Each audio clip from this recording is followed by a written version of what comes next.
If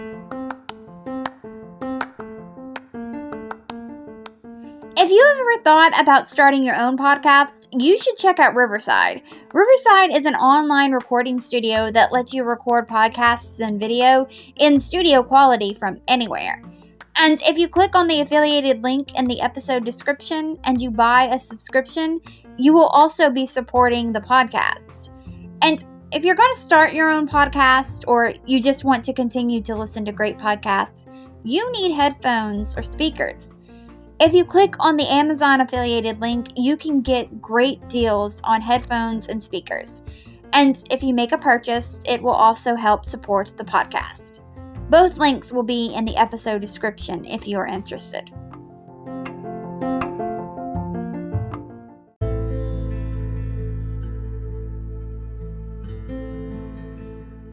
What is the law of the land when you are out on the middle of the ocean? Who has authority? Does the captain of the ship hold authority over you, even if you rank higher above him in social class? Does social class even matter anymore out on the ocean waves? Those questions today have obvious answers, but there was one time when they didn't. There was a time when the lines between authority and social class were blurry when you were aboard a ship on the ocean. But one man's death changed all of that. Hi, my name is Courtney Jewell, and you are listening to the 6th episode of the 2nd season of History Shelf, a podcast about history that proves that sometimes fact is even more interesting than fiction. For the 2nd season of History Shelf, I have chosen to title this season Something Wicked This Way Comes.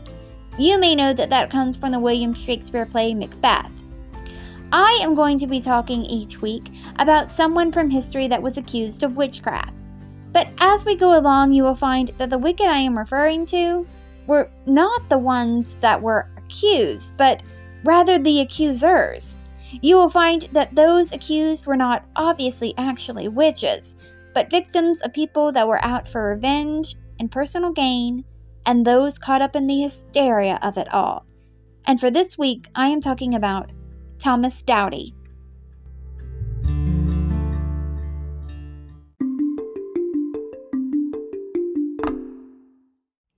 Thomas was born in 1545 in Plymouth, England. Thomas was many things in his life. He was a nobleman, a scholar, a soldier, and a personal secretary of Christopher Hatton. Christopher was a politician that was the Lord Chancellor of England. He was one of the judges who found Mary, Queen of Scots, guilty of treason. But back to Thomas. He was all of the things that I mentioned, plus he was also an explorer. But what would make Thomas famous would be his friendship with someone even more famous than him, Sir Francis Drake. You may be familiar with the name Sir Francis Drake if you played the video game Uncharted or watched the movie that is based off that video game. The protagonist of Uncharted is Nathan Drake. Nathan Drake is a descendant of Sir Francis Drake. Of course, that is fictional, and this is a history podcast, so let's get back to the facts. I want to make it clear that the star of this episode is Thomas Doughty, but sometimes to tell the story of someone, you first have to tell the story of someone else, and that is the case with Thomas. You first have to know a little bit about Sir Francis Drake before you can dive into Thomas's story. So, who was Sir Francis Drake? Francis was a fellow explorer and a privateer.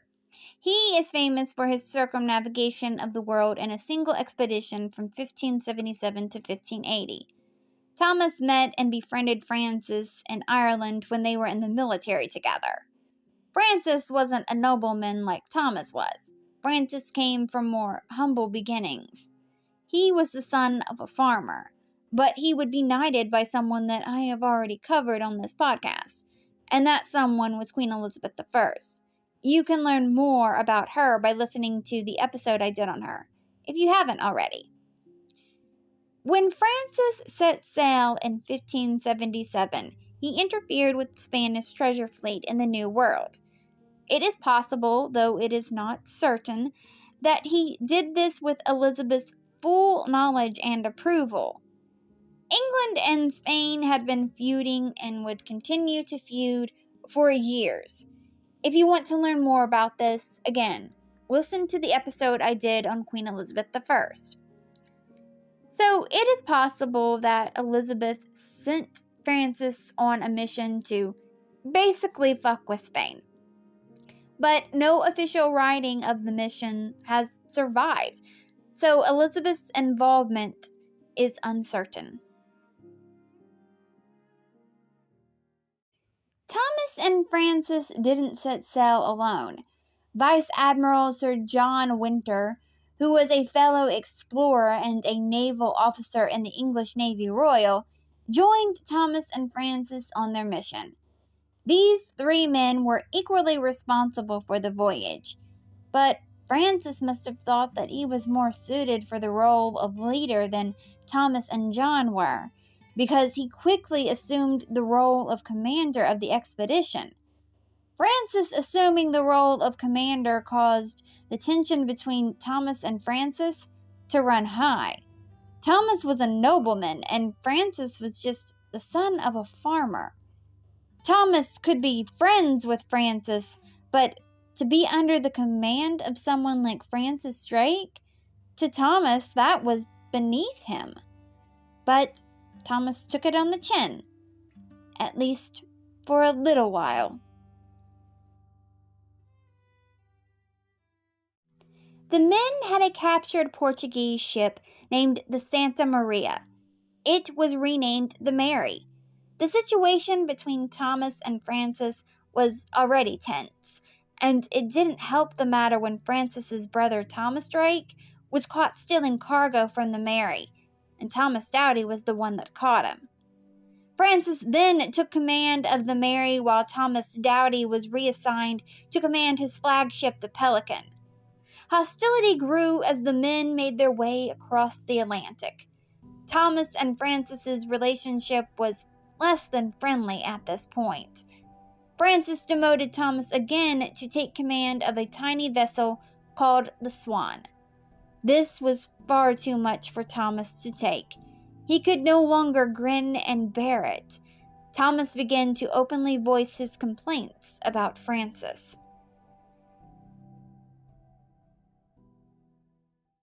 During their voyage, they came upon a severe storm. This storm separated the Swan from the rest of the fleet. During this time apart, Francis became convinced that Thomas was practicing witchcraft. The two would be reunited on May 17, 1578, but it was not a happy reunion.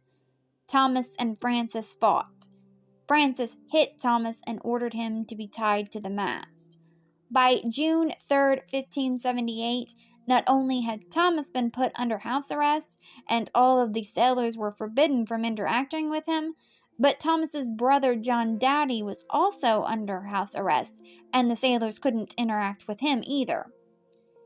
Francis had charged Thomas with mutiny and treason.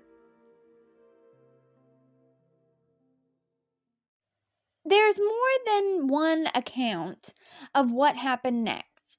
One of the accounts that I'm going to be telling you about is known to be unreliable, but I'll still tell you what it claims. Sir Francis Drake's second circumnavigation of the globe is told in the book The World Encompassed by Sir Francis Drake. The book wasn't actually written by Francis, but by a nephew of his 30 years after Francis died. I'm sure you have already guessed that this is the account that has been deemed unreliable. In The World Encompassed, Francis, or rather Francis's nephew, retells the story of what happened between Thomas Doughty and Francis Drake. He said that Thomas and Francis did start off their voyage as good friends, but things turned sour when it became evident that Thomas had been plotting against Francis since before the voyage had even started. He said that it was Thomas's goal to overthrow the whole mission. Francis couldn't ignore Thomas's actions any longer. Something had to be done about him. Thomas had forced Francis's hand. He had to arrest Thomas and put him on trial. Francis gathered a jury of 40 men, and the trial began on June 30th, 1578. All 40 of the men found Thomas guilty. After the verdict was delivered, Francis presented Thomas with 3 options. Option 1, they could return to England and Thomas would have to face Queen Elizabeth I's council. Option 2, Thomas would be left in exile in Peru. Or option 3, Thomas would be executed. Thomas supposedly said that he did not want to return to England because that would require him to have a ship, and he would need men for that, and he didn't want any man to follow him since he lost his way, spiritually speaking. He said that he did not want to go into exile because he said that he wanted to die a Christian man, and he feared he wouldn't be able to do that in a land of, quote, infidels. So then execution was the only option that was left for him, and so he decided that that was what was best.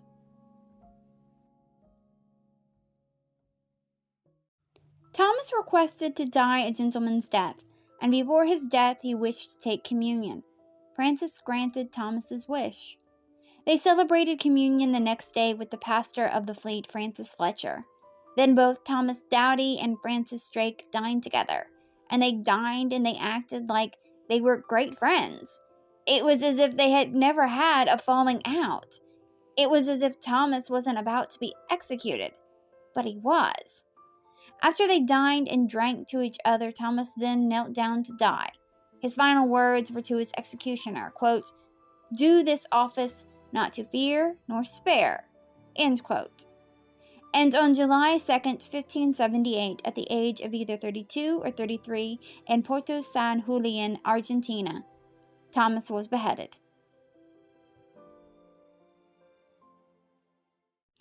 Now, I told you that there was more than just one account as to what happened on that voyage. A man by the name of John Cook, who was on the voyage, recounts events a little differently. And honestly, his story sounds more believable, and it has actually been verified. John said that Thomas and Francis did start off being very friendly to each other, but things started to change as they sailed along. Francis did not hide his disdain for Thomas. Francis started to blame Thomas anytime there was bad weather. He said that Thomas was a conjurer and a witch that conjured up the weather. Francis also called Thomas a, quote, "insidious fellow and a very bad and lewd fellow," end quote. Francis tried to get the crew to testify against Thomas. One member of the crew, Thomas Cuttle, who was the master of the Pelican, absolutely refused.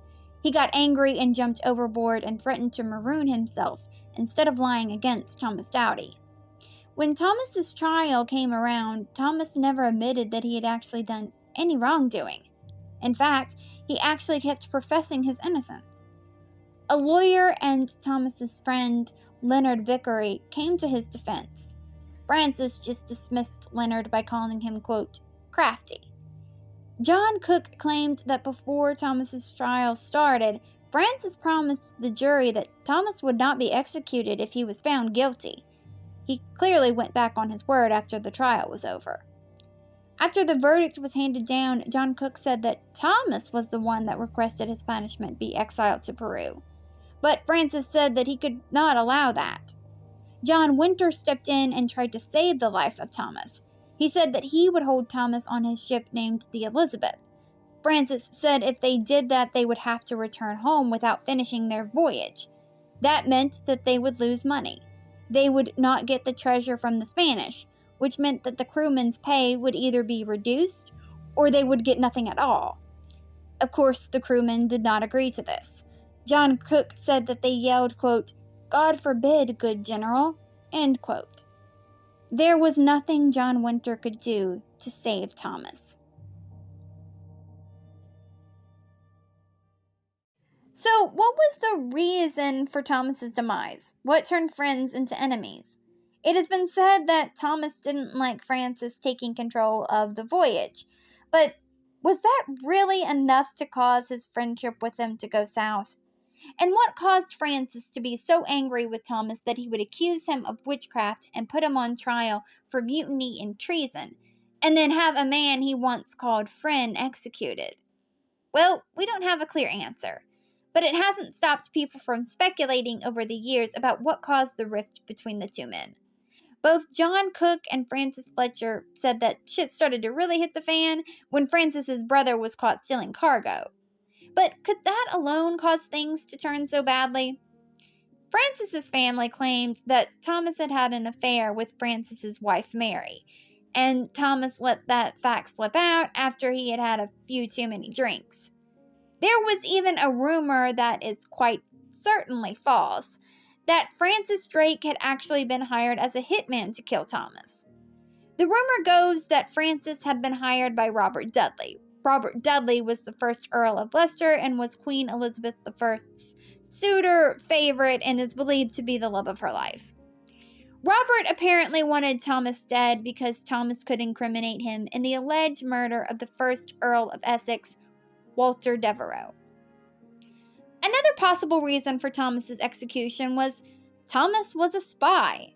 Historians have speculated that Thomas was spying for the first Baron Burghley, William Cecil.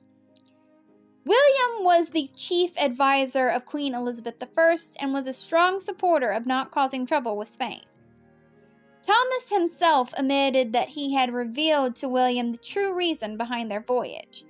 Francis viewed this as Thomas betraying Queen Elizabeth I. Or perhaps Thomas wasn't fully on board with how the voyage was going. Their voyage had quickly turned into a pirate raid, and not all of the crew wanted to participate in that. John Winter had voiced his opinions against it. Maybe Francis needed someone to make an example out of, to show the rest of the crew that he was in charge. And Thomas just happened to be that someone. After Thomas was executed, the rest of the voyage was not all smooth sailing. Francis became stranded upon a reef of the Celebes Sea in January of 1580. Francis Fletcher gave a sermon that connected them being stranded to the unjust way Thomas was treated. For doing that, Francis Drake relieved Francis Fletcher of his duties and then chained him to a hatch cover and declared him excommunicated, even though Francis Drake had no power to do that. But he also didn't have the power to try and execute Thomas, but that didn't stop him. Thomas's trial and execution had laid the groundwork for the idea that a ship's captain was its absolute ruler. Robert E. Howard's Solomon Kane poem, The One Black Stain, is about the execution of Thomas. In 1980, a costume drama about what happened between Thomas and Francis was made for TV. It was titled Drake's Venture. And there was an episode of a children's TV series that aired in the UK in the 1960s that depicts what happened to Thomas. The TV series was called Sir Francis Drake, and the episode was titled The Doughty Plot. The episode doesn't follow history, though. In the episode, Francis is made out to be a hero. We know that that is not true. But back in Francis's day, he wasn't exactly seen as a villain by some. And by some, I mean Queen Elizabeth I. When Francis returned to England, he did so on a ship named the Golden Hind. The Golden Hind had once been the ship that was named the Pelican. He supposedly renamed the ship to honor Christopher Hatton. Christopher's crest was the hind. If you remember, Thomas was Christopher's personal secretary.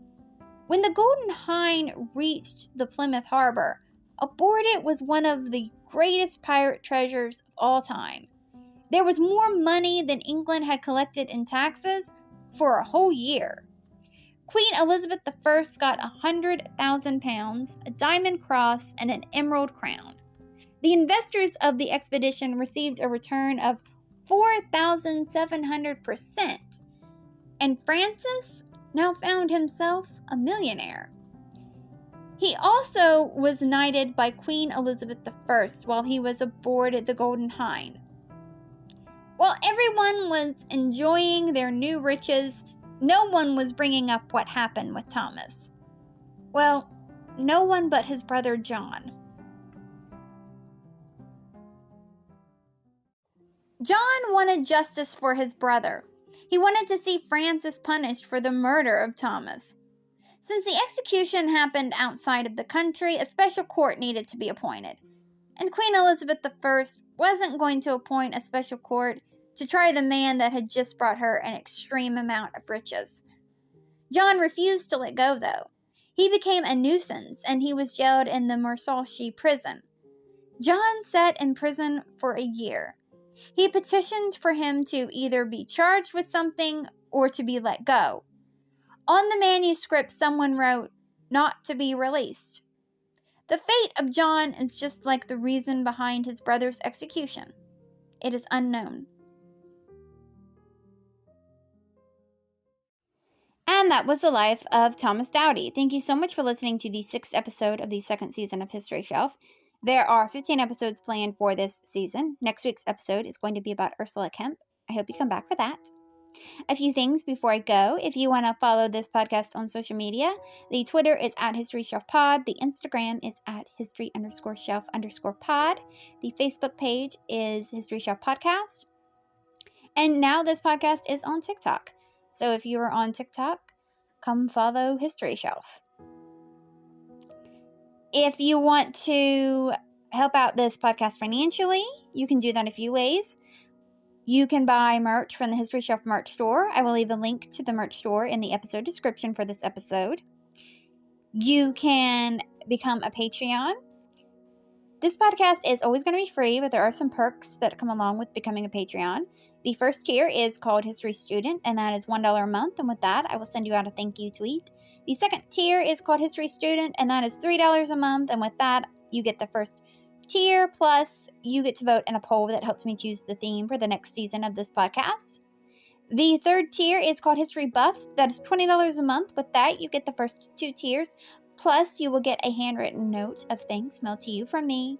And the last tier is called History Lover. That is $40 a month. With that, you get the first 3 tiers, plus you get to choose one item from the History Shelf merch store. I will leave a link to the Patreon in the episode description for this episode, if you are interested. If you want to help out this podcast financially, but you don't want any of the merch and you don't want any of the perks, you can still help out. On Anchor, I have turned on listener support. But as always, the best way that you can help out this podcast is to continue to listen. And there are a few other ways that you can help out this podcast for free. One is if you are listening on a platform that lets you rate this podcast 5 stars and or leave a positive review. If you do that, that would be very helpful. Sharing this podcast on social media, telling your friends and family that you found a podcast that you think that they will enjoy will help grow this podcast. If you are listening to this podcast on Spotify, I have asked a question for this episode. Why do you think Thomas Doughty was executed? I would love to hear your thoughts. Alright, well, until next time, keep learning, keep loving history, and come back for next week's episode. Bye.